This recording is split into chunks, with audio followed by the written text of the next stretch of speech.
All right, thanks. We're ready to start with our third speaker of the day, Dr. Michael Geruso, who's a native Texan. Well, not a native Texan, but I can't really say that. Me anyway, is what Yeah. Really?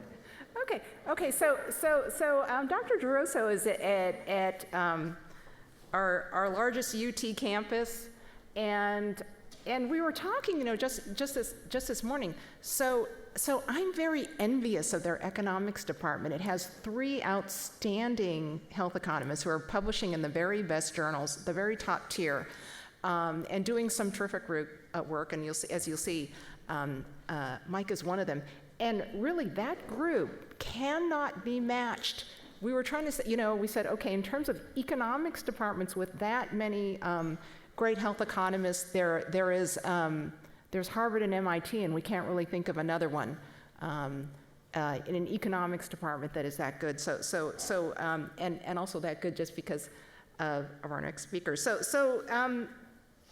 what you'll find in terms of Mike's work, as you can see already, if you've got health insurance, you have to figure out how to reimburse providers. And it's sort of, they come hand in hand.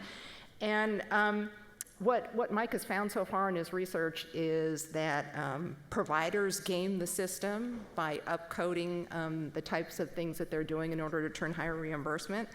And insurers also game the system by cherry-picking particular patients in order to earn the highest profits as well. So it's sort of, he's really gone into such detail on these particular issues, shown how important they are for the current system, and also, that then comes with solutions that he's offered. So I will hand the next talk over to you.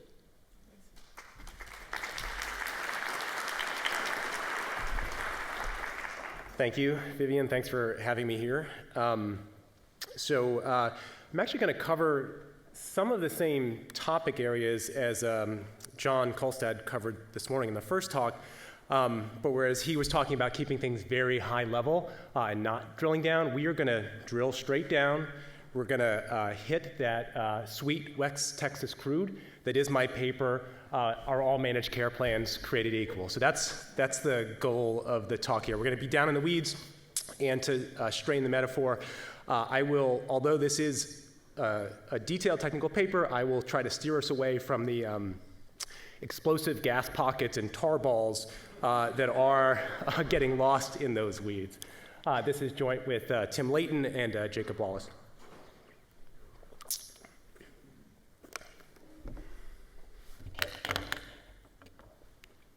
Great.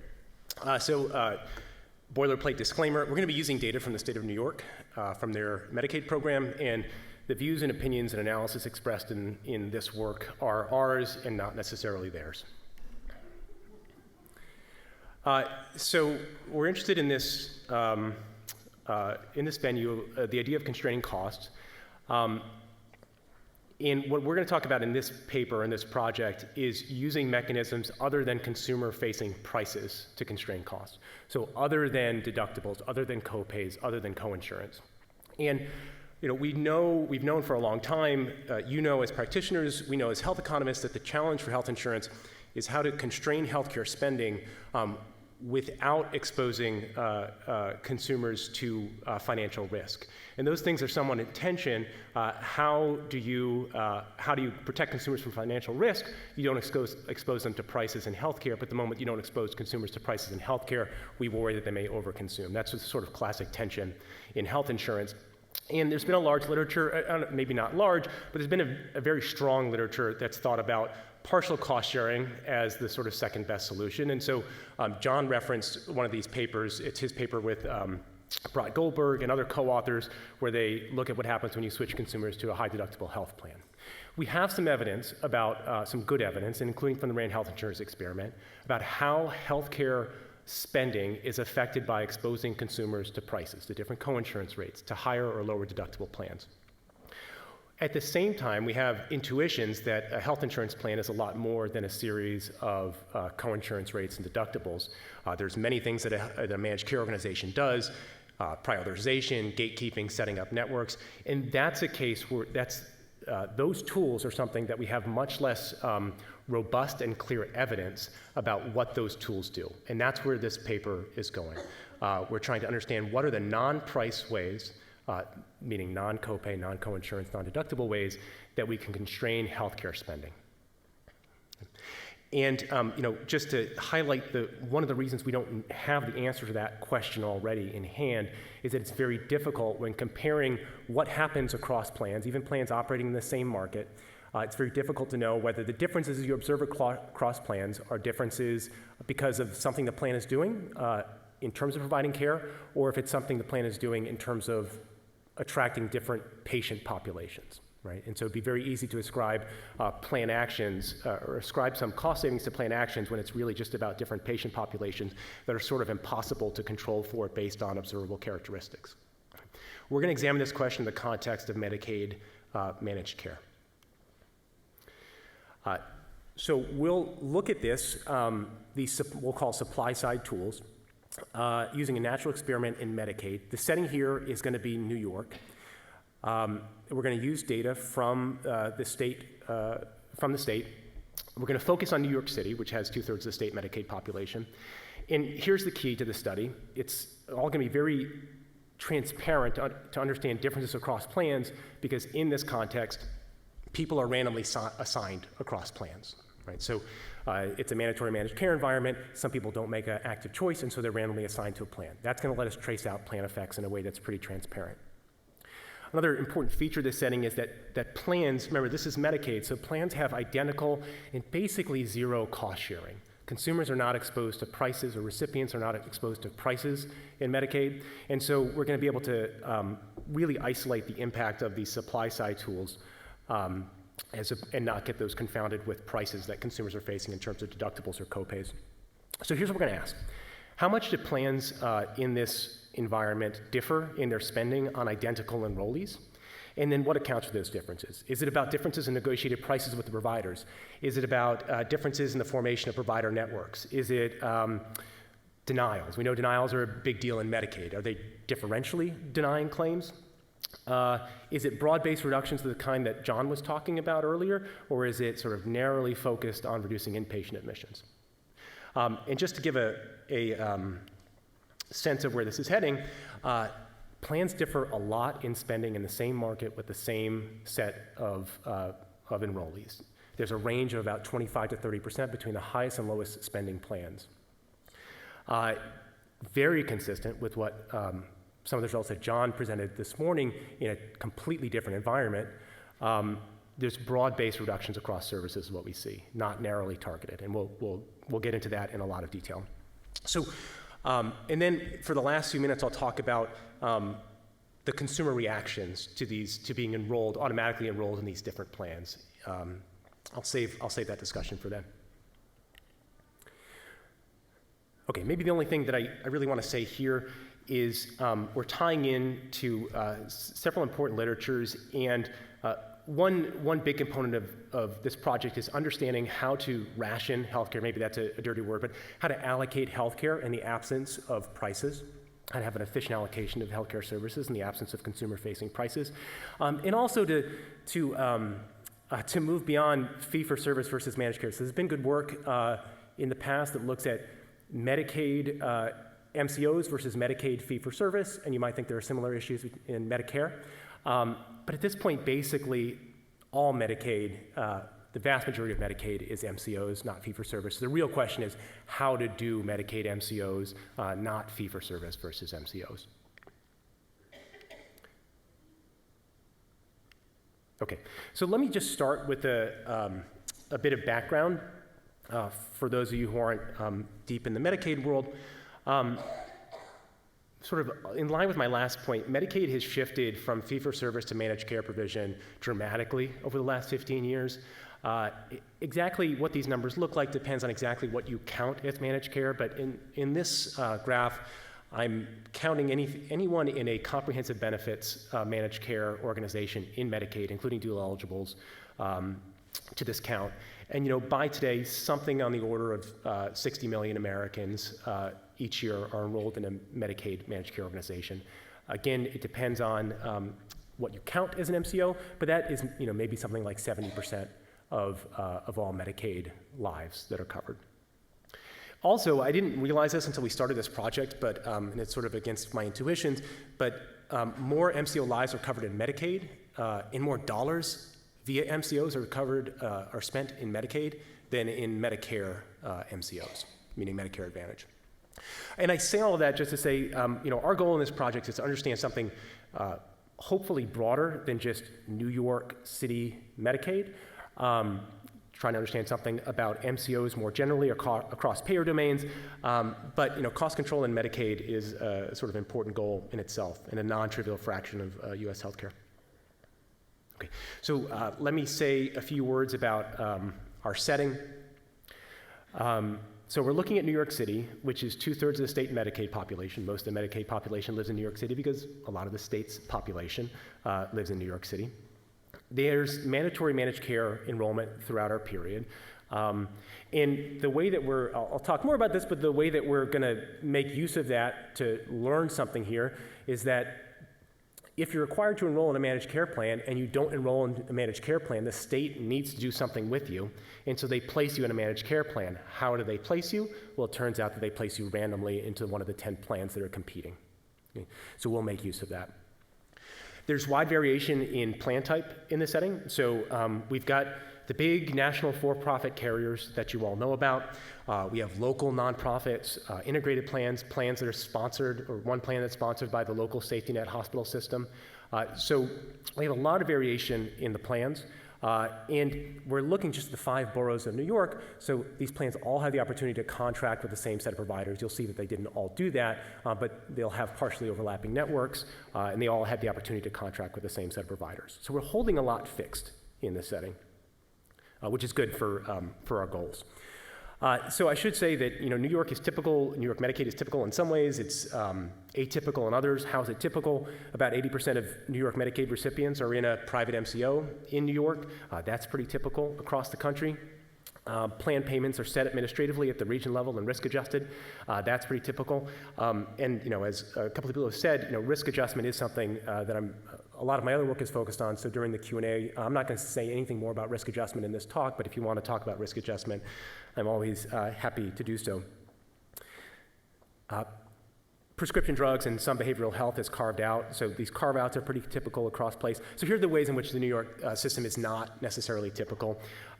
Robust managed care competition with 10 plans competing in the same area. Robust competition is not a phrase that you would typically apply to many domains in US healthcare, right? So that's one way in which this is going to be an atypical setting. Our belief about our data use agreement is that I can't tell you the names of the plans. So for today, I'm just going to label these plans A through X. But I want to show you the variation in the plans. So, we have national plans, national for-profits. We have many plans that are provider-sponsored. And we have plans that have varying breadths of networks, right? So the way we calculate the simple measure of network breadth here is we just look at all the claims that we have in our data for all the Medicaid beneficiaries in New York City. And we ask what fraction of those claims would have been covered as in-network by the plan, either in the physician network or in the hospital network. So you see we have plans that would have basically, if you look at the third row, Plan C has all the hospitals in its network. If you look down to Plan F, it has half of the hospitals in its network. So there's a lot of variation here.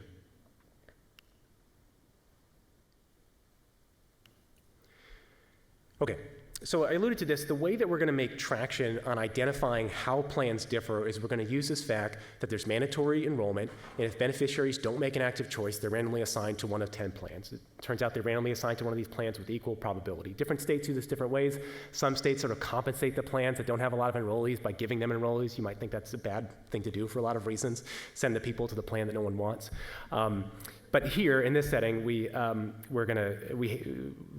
have equal assignment probabilities across the 10 plans. There's some auto assignment that's not random. We're going to take that out of our sample. So if you have a family member that's already in an MCO, you're going to be auto assigned to that family member's MCO. So we're going to take those out of our sample. Maybe here's one of those tar balls of technical details that we don't need to get into. So I won't read the next 2 bullet points. But the important point here, and I really can't emphasize this enough. It is really hard to design a credible study in health economics about insurance plan choice where the way that you deal with the people of different health status selecting into plans is to say, we controlled for all these characteristics. That turns out to end up giving you often very different answers than if you have something like quasi-random assignment. Right? And so we're going to be able to sidestep all those selection concerns because of this institutional feature that we're exploiting. As we go through, I'm going to show you spending effects of 9 plans. Those are always going to be in reference to an omitted plan. So all we can tell is that, I can also tell you the levels of each plan, but it's going to be most useful to present these as percentage point differences in spending relative to an omitted plan. The data that we have are going to be the enrollment in claims and encounters for all of New York Medicaid. That's going to include all the fee-for-service claims, all the managed care claims. Because remember, some claims are going to be carved out. Our main thing that I'm going to be talking about today, our main outcome of interest, is going to be the total monthly spending in each plan. That's going to combine both the stuff that's carved in and carved out as far as services. We'll see the actual transaction prices paid to providers. We'll also see denials, which is going to be useful for investigating that channel of what might be driving differences across plans. And there's lots of reasons to think these data are high quality. And one last thing that I probably won't end up spending much time talking about today, but it turns out it's pretty important for us internally for validating that the randomization was done correctly, is that we observe fee-for-service utilization prior to assignment. So remember, you show up at a hospital, maybe on the spot you're enrolled in Medicaid, you're not immediately going to be assigned to a managed care plan. The state is going to pay fee-for-service for your care for a little while until you choose a plan. And what that means is that we have baseline spending before you're randomly assigned to a plan. We'll be able to use that as a control, as a sort of indicator for patient acuity. We'll also be able to use it as a kind of falsification test to see, does your illness or your healthcare utilization prior to being assigned to a plan indicate or predict what plan you're assigned to? If it does, then we have a problem with randomization. It turns out that it doesn't. Really, the only thing I want you to take away from this, you can take away whatever you want, but the thing I want to make sure you also take away from this table is just what the total spending per month is. So I'm going to give you results in percentage point terms as we go forward. You want to think about a base of about $550 per member per month in this setting, an adult Medicaid population. You can kind of see what lights up as being the primary drivers of that spending. And inpatient is the major component. Also, just for some more context, before we get into the results, this is Medicaid, so we're talking about very short-lived relationships with the plan. All right, so later, maybe in the discussion, we're talking about external validity and applying what we find here in other settings. It's important to keep in mind that there's a lot of churn in Medicaid plans, right? And so maybe you requalify for Medicaid every 12 months, but the typical spell is going to be 12 months.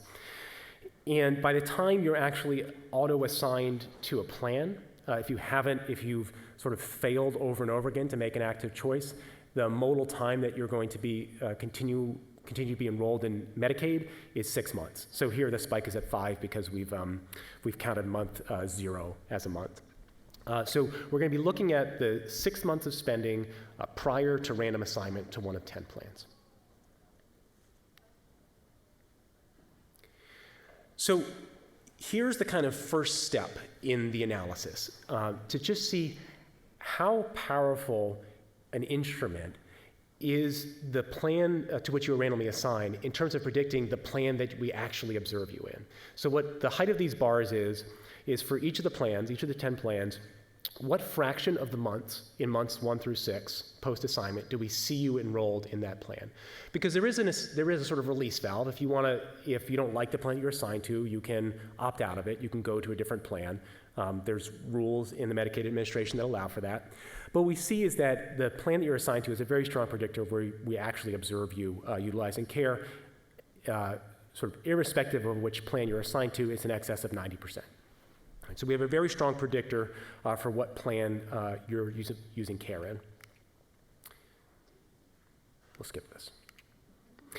This is also a little bit technical, but I don't want to skip it.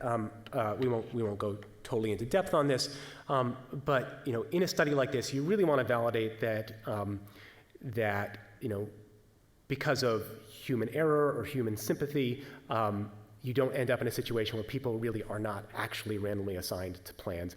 And without going into all the details of this particular figure, what we're trying to do here is to understand, if we see differences across plans in the fraction of their population that are women, or the fraction of their population that are high baseline spending prior to assignment, or the fraction of the population that are SSI recipients, how much of that variation would be consistent with just random sampling variation in a population, and or to what extent is that just unlikely to occur? And for the purpose of time, I'll just ask you to take my word for it that we find that all the evidence is consistent with real randomization having occurred.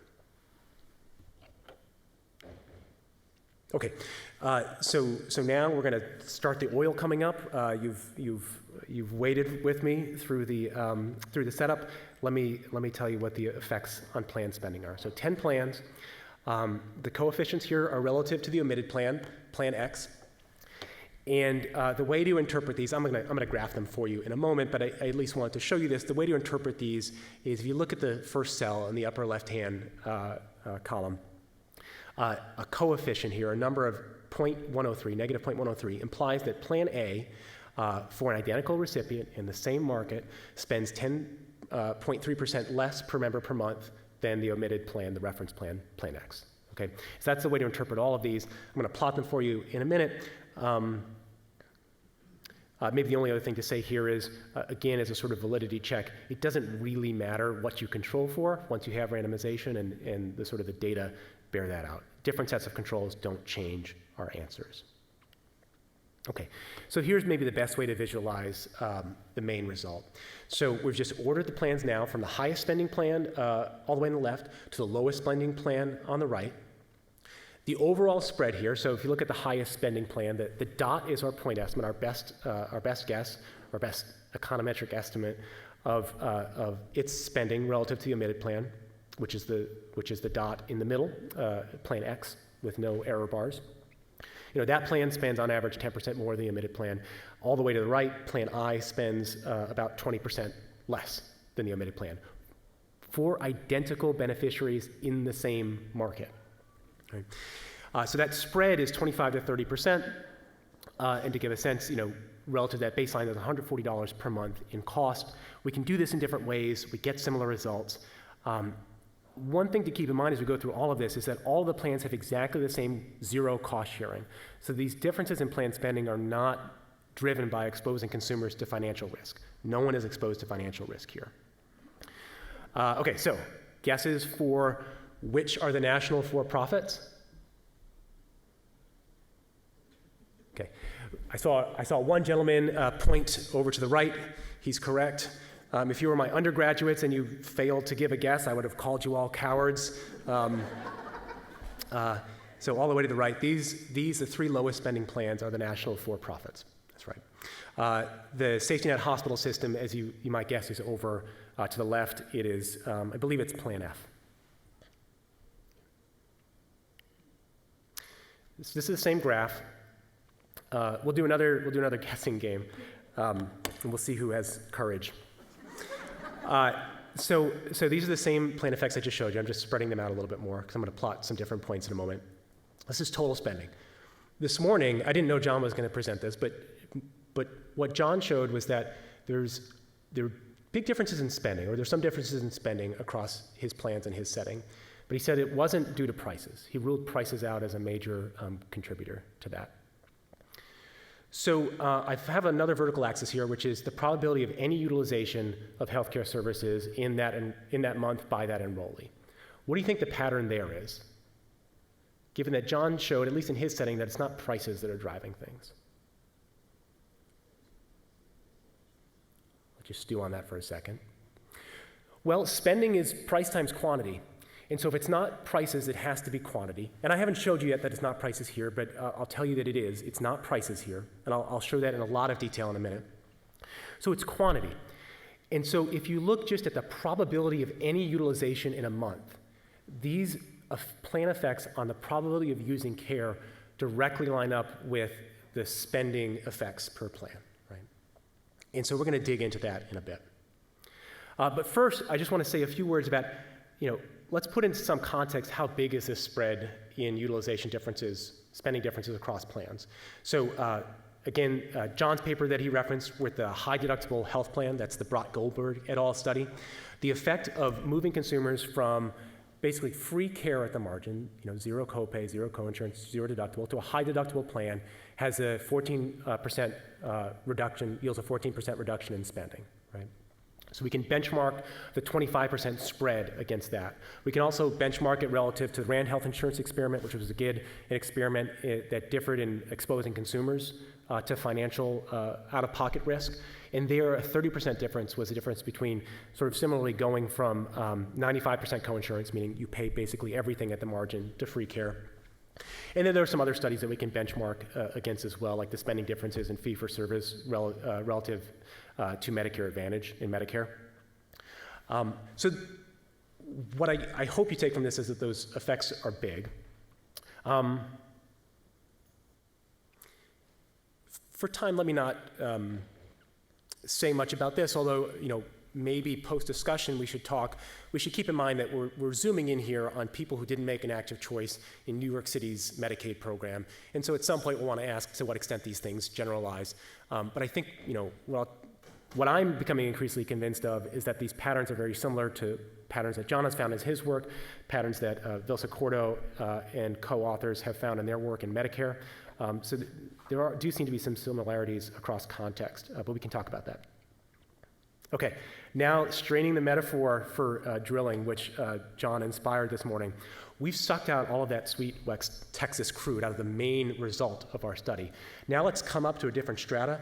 Let's put a kink in our hole, in our well that we're drilling, and let's just start fracking to get all the other juicy bits of delicious hydrocarbon we can out of these data.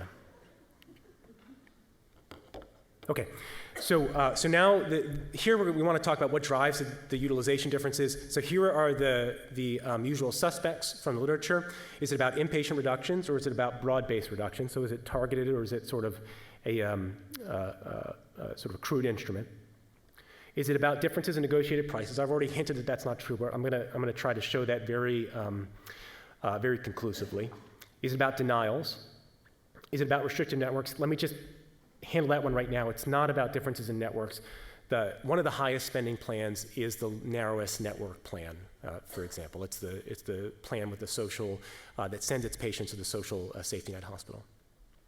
And to the questions that have come up, especially in the discussion about efficiency and efficient use, and this is sort of a big part of David's talk about efficiency in healthcare utilization. Is there some efficient cost offsetting that's done by the low-cost plans? Are they steering patients to high-value care? So we're going to look at each of these. To do this, it's going to be useful to group the plans into high, medium, and low cost. And when we're grouping the plans to high, medium, and low cost, all I'm doing, let me just go back here a couple of slides. All I'm doing is I'm just dividing up this group into Plan C on the left, that's the sort of outlier high-cost plan. Then the next three are the medium cost, and then the rest of them are low cost, just because it's going to be useful to not be looking at carrying around 10 plans for the rest of the analysis. Okay, so the first thing I want to show you, and it results in the second fact of the paper, reductions are broad-based. They're not narrowly targeted at inpatient. They're not narrowly targeted, as far as we can tell, at low-value care.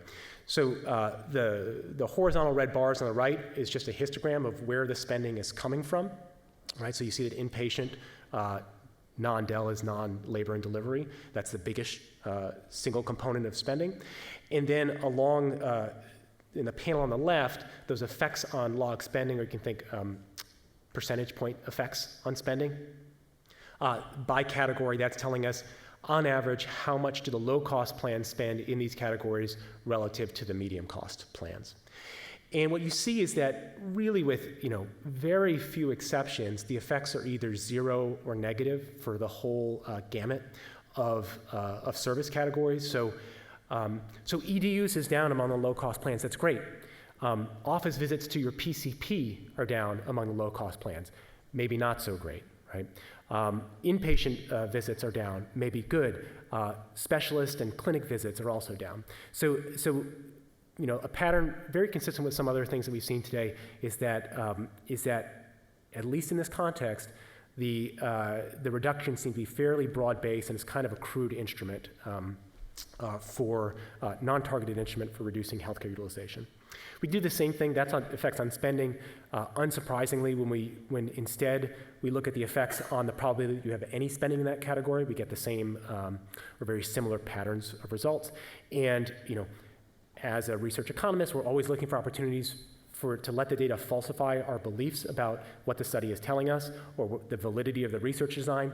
And here, an opportunity for that is to look at, if you look at the fifth item down, hospital inpatient delivery, there's many things that we might think that a managed care organization can do in Medicaid. Reducing the probability that a woman gives birth is probably not one of them. So that's a place where we'd expect to see a zero effect. That's where we do see a zero effect. Okay, so now let's get into prices. And there's lots of ways we can look at prices. I'm going to show you a couple. So here, what we're graphing, each bubble is a procedure code, a HCPCS procedure code. And the size of the bubble is how frequently we see those procedures in our data. And what we're doing is we're graphing along the horizontal axis the median price that we observe for that procedure code among the plans in the low-cost category. On the vertical axis, median price among the plans in the high-cost category, right? So, now if what was happening was that plans were reducing spending by having aggressive negotiation with providers and getting low provider prices, then the low-cost plans, then what you would imagine or what you would see here is that the bubbles would be lying above the sort of diagonal 45-degree dashed line. That's, thanks. What, was that 0 or 10? 10. Okay. There was a dot, it was a 0, so everyone knows that was a 0 with an exclamation mark after it. It was not a 10. Okay. Just seeing you were paying attention. Yeah. My head's on a swivel. Okay. So, and we don't see that. We don't see that the high-cost plans, this is a little bit hard to interpret, I acknowledge. I'll show you things differently in a minute. That's for outpatient procedures. For inpatient procedures, it's a little bit tougher to know what a unit of care is, because we don't know how the plans are paying for care. Are they paying partial fee for service for individual procedures? Are they paying on a DRG basis like Medicaid? So this is a bit of a potentially an apples to oranges comparison. But if we just price all the claims as if they were, we group them by DRGs, we don't again find that high-cost plans are spending more per DRG admission than low-cost plans. So it's not about prices as far as this tells us. But we can do this more systematically. We can sort of do a full decomposition. And the way that we're going to do that, and this is going to let us get at denials as well, is we're going to reprice every single claim in our data, regardless of which payer it came from, which payer reported it. We're going to assign a common price schedule to all claims from all payers. And what that's going to let us do is, once we reprice the claims, if we see that the plan effects don't move, then what it means is that the price differences across plans were not driving the plan effects. So we're going to reprice them, see if anything changes.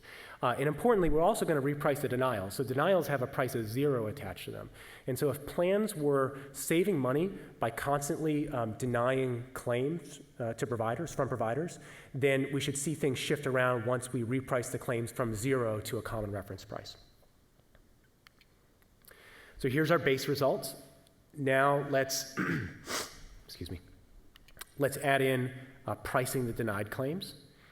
I would look at this and say there's no difference. There's certainly no statistical difference. We get the same pattern of results if we price in the denied claims that were otherwise being paid 0. And then in the counterfactual, where we assign all of the plans this common set of prices for all of the procedures, all of the the NDC codes, all of the inpatient admissions, again, we see the same pattern of results. Right. So that leads to fact 3 from our study, which is that the spending differences are not driven by price differences. The last thing that I'll look at, that I'll show you in terms of mechanisms is, the hope would be, and the hope is expressed in talks earlier today, would be that what the low-cost plans would be doing would be somehow operating on the productive efficiency frontier.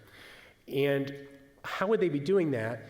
Possibly using good medical management, good use of pharma to avoid, say, avoidable hospitalizations. We're not going to be able yet, although this is something we're working on, I don't have it today, to sort of give a full rundown of our low-cost plans doing better on things that we agree are high-value care. But what I can show you is that low-cost plans are spending less on drugs as well. Now here we're taking prices out of it. So these coefficients are based on days supply of the drug received by recipients in each plan. And low-cost plans are spending less on drugs in the anti-diabetic therapeutic class. Low-cost plans are spending less on antidepressants, on asthma, possibly less on contraceptives. So the low-cost plans, at least here, there's nothing jumping out that says low-cost plans are efficiently managing care. They just seem to be doing less of everything. So just to summarize sort of that section, large effects on both intensive and extensive margins of use. Results appear to be entirely driven by quantity. It's not about network breadth. It doesn't seem yet, as far as we can tell, to be about efficiently steering consumers to high-value care. And so for the last 5 minutes or so, what I want to talk about is what do the consumer responses to all of this tell us about their valuation of these plans? This is going to be tricky in this context because typically the way economists think about the value of something, it's not sort of based on a regulatory measure of high quality service. We typically measure value by what people are willing to pay for something. I think that's particularly problematic in healthcare, but that's still the sort of the main way in which we measure value is what is someone willing to pay for something. In the Medicaid setting, no one pays for anything, so that's going to be hard to use the typical economist tools to measure value. So what we'll do here is we'll make the observation that although people in this setting can't vote with their wallets, what they can do is vote with their feet, and they can leave the plans that they believe are not serving them well. Okay, and so what we'll measure here is something that we'll cheekily call willingness to stay instead of willingness to pay, and it's the probability that you remain enrolled in the plan to which you were assigned. Thanks. Okay, and what do we find? So what we're plotting here along the horizontal axis is just those plan effects, right? So there's 10 dots according to the 10 plans, and the further you are to the right as a plan, the more you spend. The further you are to the left, the less you spend on average. And on the vertical axis is our measure of the consumer's valuation of these plans. So towards the top, you stay in the plan you were assigned to. Towards the bottom, you're more likely to leave. And so what you see is that people that are assigned to plans that don't spend much exit those plans. They switch away, they find their way to another plan. In a longer talk, I might spend some time thinking about a sort of efficiency frontier here. There's always a trade-off, or you might believe that there's a trade-off between quality as perceived by the beneficiary and the amount the plan is willing to spend. But there are plans that, at least by the position of these dots, the point estimates, would indicate that they're not operating efficiently because they're spending the same, but they're generating less consumer valuation. Those are the ones that are below the blue line, right? Same spending, lower consumer satisfaction. Let me just say briefly that we can break this out. Remember, we have this measure of how sick someone was or how much healthcare they were utilizing prior assignment. We can break people out by high and low cost patient types, and we can see how they differentially react. For now, I'll just say that people with more healthcare needs are going to be more affected by being in a low spending plan. It turns out they're also going to be more likely to leave those plans. That tells you where people are leaving. To sort of paint the fullest picture, let me also just show you briefly where people are moving to. So again, same set of plans from before. The height of the bars here are telling us not which plans people are leaving, but which ones they're moving to. And just sort of color coding here, the highest spending plans are the ones with the dark gray bars. The middle plans are the polka dots, and the stripes are the for-profits. So people seem to know to make their way to the higher spending plans on average. We do some more digging into this by over time and by the particular cost of patients, but basically this figure kind of tells you what you need to know. People make their way to the higher spending plans, and the people that are higher healthcare utilization are the ones that are more likely to do so. Okay. I said that economists like to think about people's willingness to pay for things, or in this case, their willingness to stay in the plan of assignment as an indicator of quality. Obviously, we have lots of measures of quality that we use in healthcare. And so we're starting to integrate that into this project as well, just seeing how spending correlates with these objective measures of quality that are externally set and aren't necessarily about consumer-revealed valuation. And so here, what I'm going to do is, we don't have the full complement of this complete yet, but I'll show you two outcomes. They're both part of what's called the Medicaid adult and child core set of sort of quality ratings. The first is preventative care. So this is, did you get your immunization, cervical cancer screenings, and so on. And along the horizontal axis, again, is spending. Along the vertical axis is the amount of preventative care. So great news. The plans that spend more do more preventative care. We sort of know that because we saw that they do more of everything. And so what you'd like to see in the ideal world is they also have less affordable hospitalizations, avoidable hospitalizations. Affordable hospitalizations would be great. Avoidable hospitalizations are bad, and so you'd want the relationship to go in the other direction there. In fact, what we find is, at best, I think you could say there's no relationship here. To the extent that there's any pattern in the data, although I think this is very noisily estimated, so I wouldn't take too much out of this. There's maybe a slight positive relationship between plans that spend more and plans that have more avoidable hospitalizations. Plans that spend more do more of everything. So just to conclude, I think there's four takeaways I want that I'd love for you to take away from this talk, besides weird stretch analogies about oil fields in Texas. Number one, spending differences across plans are large, 25 to 30 percentage points. That's just big in the world of all the things that we know can impact healthcare spending. Utilization reductions by low spending plans are broad cutting across all services. That's consistent with some evidence that we've seen. I'd say now maybe we're at a sort of emerging picture that we do a pretty poor job, or MCOs do a pretty poor job in every context in which we've seen them in targeting high value care. Maybe a different way to say that is, and I'd love to have discussion about this, it seems like maybe what we can do as a sort of a healthcare policy option is we've got a big dial.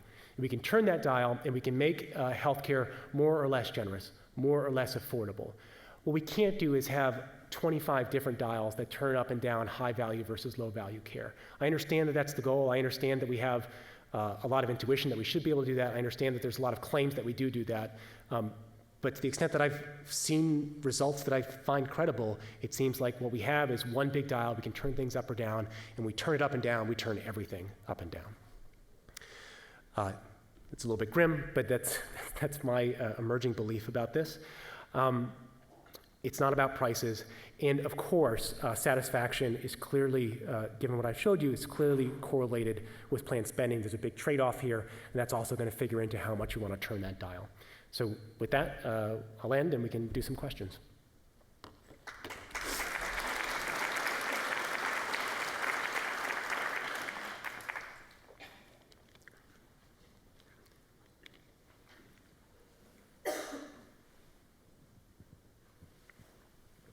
There's a question up in the front.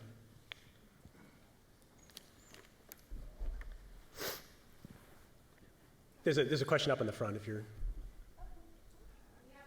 Okay. Since these insured don't have any out-of-pocket costs, what are the for-profits doing to actually reduce the usage, since there should be no barriers? Yeah, so, you know, the beauty of detailed claims data is we can see everything that was paid or not paid or denied. We can see all the services. What we don't see is that sort of deep context. So there's nothing in the data per se that tell us that. I would have thought that maybe the denials would have been very different, and what the plans were doing was denying a lot of claims, and that was going to make it hard for people in their plans to go seek care. That turns out not to be the case.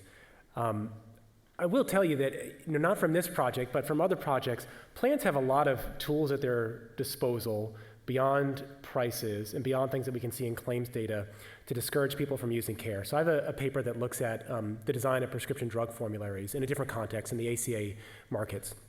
And what we find there is that because of the sort of tight regulation around essential health benefits in the ACA markets, there's only so much a plan can do about setting cost sharing for prescription drugs, or tiering things, making them all kind of high out of pocket, or putting no drugs in a therapeutic class on like the covered tier.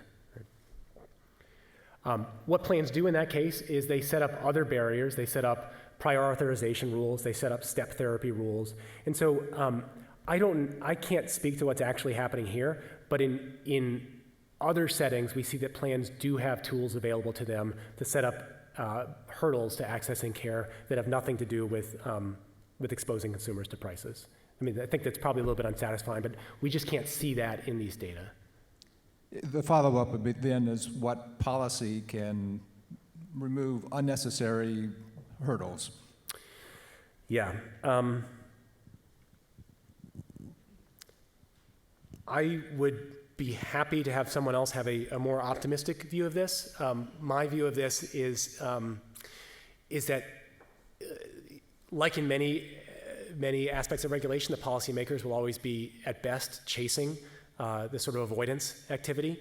So, I mean, and that's really what, in this paper that I was just mentioning about formularies, that's exactly what's happening. So first you have the problem of drugs aren't covered. The regulator says, we've got this, we'll require you to cover these drugs. Okay, that's essential health benefits. Then the insurer or the pharmacy benefit manager decides, okay, we still need to worry about attracting people that want these high-cost drugs to our plans. What do? We erect non-price hurdles like prior authorization step therapy. Let me just tell you my prediction about what would happen if we created rules about prior authorization and step therapy. Then the plan says, well, we need you to use our mail-in pharmacy if you want to get that particular drug. You use our mail-in pharmacy. Oh, we're sorry, you didn't fill out your paperwork right. Like once you're using the plan's mail-in pharmacy, they have a lot of control over whether you actually get the drug or not, or the hassle that you have to get through to get it.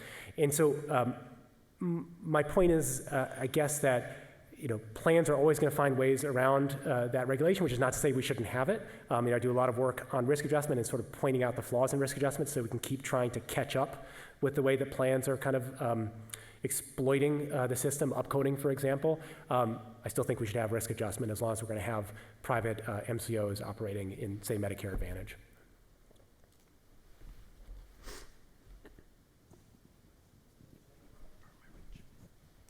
So here's a crazy question. So the consumers, the patients, figured out where the best care is without any data.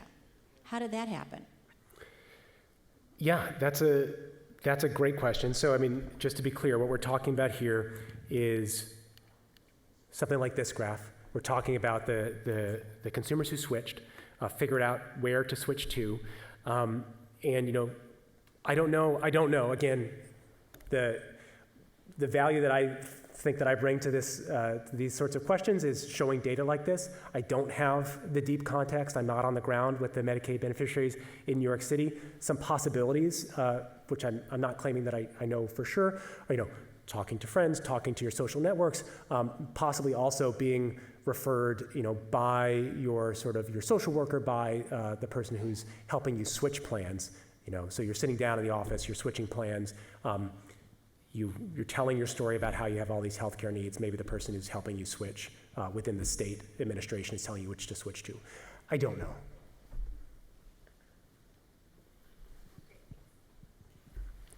I was curious, Dr. Ho had mentioned before you stepped on stage that there was some cherry picking among the selection of which patients to cover. And I know your study covered most of the, to do the study well, you had to take out a lot of information. Yeah. I understand that. But I am curious, for your regional versus state versus nationwide plans, when there is a broader base of patients to cover, are they selecting patients, let's say the largest enrollments, are they still cherry picking because they have more to choose from and they're spending more? So on the spending side, Yeah. since that's what you're studying, is there a difference there? And is there still cherry picking when they do have a larger quantity of patients to cover? Yeah, so great question. That's part of this this project that we haven't gotten to yet, is looking at the sort of selection patterns among the people who actively make a choice of which plan. We've done some exploring of that, and I won't go back to this slide, but there is very clear sorting of patients across the 10 MCOs, the for-profits, not-for-profits, the integrated plans, the not, on the basis of the characteristics, including spending, healthcare needs of those patients. So they're not sort of balanced patient populations across. Now, I don't know if that's because of, what I can't say yet, although I think we'll be able to maybe to get there eventually, I can't say yet based on what I've seen whether that's sort of different preferences across different people for different kinds of plans versus anything the plan itself is doing. I mean, sick people can sort themselves to a plan because they like the plan's features. A plan can design its features to try to avoid sick people. Both of those things at a high level are going to look the same. And so sort of cherry picking versus just kind of natural sorting of people into plans is sort of hard to distinguish. But in sort of future iterations of this work, we're going to sort of dig in a lot deeper on the active choosers.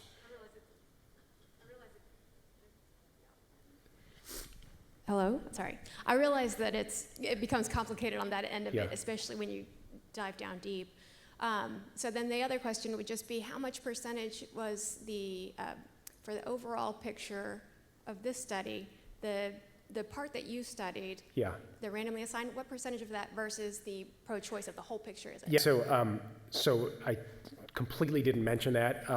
It's a great question. So we're studying just a tiny fraction of the market. It's like less than 10%, 90%. We had to start somewhere. I think it's a That's great right, study. So, but congratulations. But I just was curious that there's still a lot more to study. Yeah. Yeah. Thank you.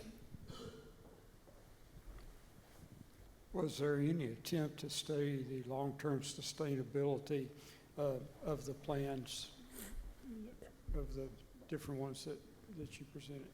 Yeah, great question. So was there an attempt to study the long-term sustainability of the plans? I assume you mean the high spending plans. Were those sustainable? There's a sort of another question of sustainability, which is, the low spending plans, can they attract people? In a market where 90% of people make an active choice, can H&I here, for example, that no one's switching to? And I can tell you, I've looked enough at the active choosers to know that they're not the popular plans among the active choosers either. Can those be sustained? So those plans would have high margins and low patient enrollment.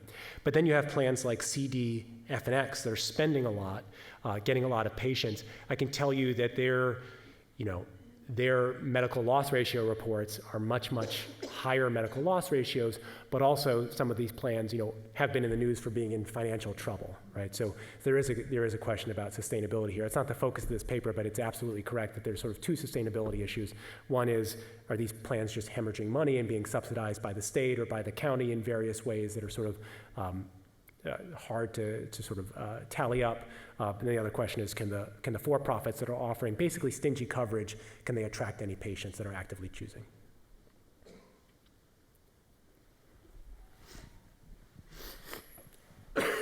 Hi, can you expand on the relationship between the spending level of the MCOs and the quality outcomes of their members? Basically saying, is a high spending justified? Yeah, we're not. We have some plans to do that using the kind of typical quality metrics that we use in healthcare. What we've done so far is just we did. I showed you the drugs. You might draw some conclusions from the drugs. We have the preventative care. The avoidable hospitalizations, there's no clear pattern there that says that they're providing quality by avoiding well, I guess there are two questions. Whether you mean whether you expect that the high spending plans are high quality, or expect that the low spending plans are high quality. But the high spending plans seem to have avoidable hospitalizations at least as much as the low spending plans. So in future work, that is, we're gonna take all the standard measures that we can code up using our data and code them up and see what the relationship is. I will tell you that the ones that I've seen so far, it's not promising that the high spending plans that consumers like are the plans that deliver better value care. They just deliver more care. Consumers in this market, the recipients seem to want plans that do more preventative care, but more of everything else as well. Thank you. Yeah. So one of the surprising things to me in this was that there wasn't any price difference. And maybe that's something about New York that I don't know compared to Texas. But in Texas, there is very much an embedded price differential depending on hospitals and physicians and stuff. So here, you can deliver a baby in Medicaid, and sort of how much they pay for that at hospital A might be $3,000 and hospital B might be $10,000. So at least here in Houston, part of the Medicaid game In Medicaid, because of the historical way that prices were set from hospitals in the fee-for-service business. So there's still that vestiges of the old fee-for-service system. So at least here in Texas, there's a real ability to shift utilization to lower cost. Does that not happen in New York? Delivering babies is probably the #1 reason for hospitalizations for Medicaid nationwide. So there was no difference between plans and how much they pay for deliveries. It just seems very surprising to me that that's not part of your results. Yeah, so what I can say is the statistics that I was showing you today was overall. Overall, there was no differences. We could drill in on the most common procedures or reasons for inpatient, which of course in Medicaid would be labor and delivery. I think the short answer is it looks like it's different there than here, but also let's just be clear, the exercise that I was doing where I was repricing claims, that still allows for there to be very different payment rates across providers, across hospitals. It just means that the interaction, the product of those differences in payment rates with differences in patient steering across the providers, right? So hospital A and hospital B have a $7,000 difference in that procedure. That doesn't matter for explaining plan differences unless plans differentially steer the recipients of those hospital systems. But overall, all things considered, at least in New York, it looks like there's not differences in prices. Across insurers on average, not across providers. It looks like we got one more question. It would be interesting, and I would think that New York would want to gradually eliminate the most high spending plan and the least popular plan so that they end up getting a plan that balances spending and lack of popularity, or most popularity. That seems like a reasonable approach. I would imagine that the tightness of the state budget in any particular year would say how much they want to turn the dial between popularity and spending. And I think that's the sort of, what I think this study shows is that there are real differences across plans in ability to constrain healthcare spending. That's good. That comes at a cost in terms of patient satisfaction, and maybe in a future iteration in terms of other objective measures of quality that we all, understand. And then the question for us as a taxpayer or for the policymakers is how much to turn the dial between what patients want and lowering healthcare costs. Thanks.